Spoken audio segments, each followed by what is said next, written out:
Rick, you coached against Columbus quite a bit last season, playing them in the playoffs. What can you tell us about that team, what they do well, and what you need to do well?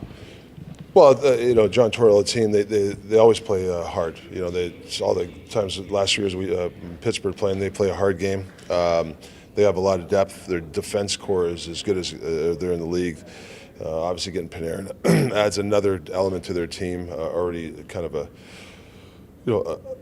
good lineup. So and the goaltending, Bobrovsky's one of the best goalies in the league the last 3-4 years. So it's a big challenge and it's a tough building. They come and they're an aggressive team. They played last night on the road in New Jersey. They won, but they have to come back and play back-to-back, which you've done many times. Quick start, a key tonight against them? Yeah, just you early, especially first 10 in this building, you want to beat their pressure. If you can make some good pressures, get the puck along the wall. We have to get better as a wall team. Sometimes we get when you're playing an aggressive team that's as good as they are. If you can be a good wall team and beat their pressure, you might get some chances against them. But I don't really buy into the back-to-back stuff. Some teams play better on back-to-back, so you just got to worry about yourself and make sure your team's ready. What do you expect from Monty tonight? Yeah, he just like when he came back the last time, he had a solid effort for us.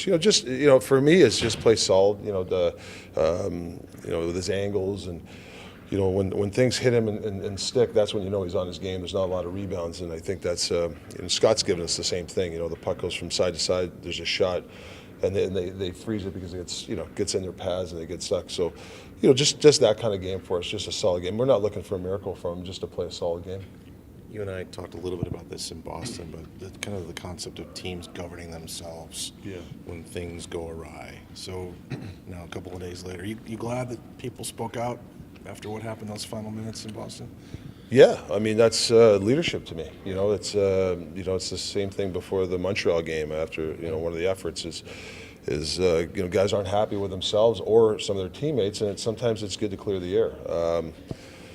1-1 game, with 8 minutes and 9 minutes left against Boston, and we didn't give them much. We have to be comfortable in our own skin that hey, it's okay. We don't have to try for a home run or we don't have to try to cheat. It's something that's we're learning as a young group that it's okay and to be in those situations and then if there is a mistake, get back, and I always say on the rails, get back on the train. Don't go on your own agenda. And that's something that's we're as a staff been pounding away at these guys, and we usually bounce back after some bad efforts. So hopefully it's a good effort tonight. Rick, I know it was 100 years ago, but what do you remember about John Tortorella, the assistant coach in Phoenix?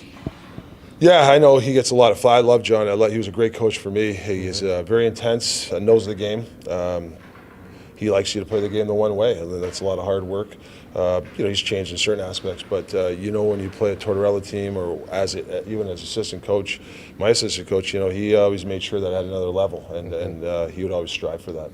Rick, Dylan Strom's been back for 5 games now. Are you seeing progression there, or do you want to see more from him? I thought he actually was one of our, better forwards in Boston. I mean, it wasn't flashy, but I thought he played good defensively. He was stickier. He kept the play alive. If he just continues to do that, the other parts of the will come. I mean, a couple nice plays out there. Yeah. So, I thought he got an inch better. This is a good test for him. This is a big, tough building to play against. They got some good centermen here. So this is a tough environment for him, but I'm anxious to see how he does.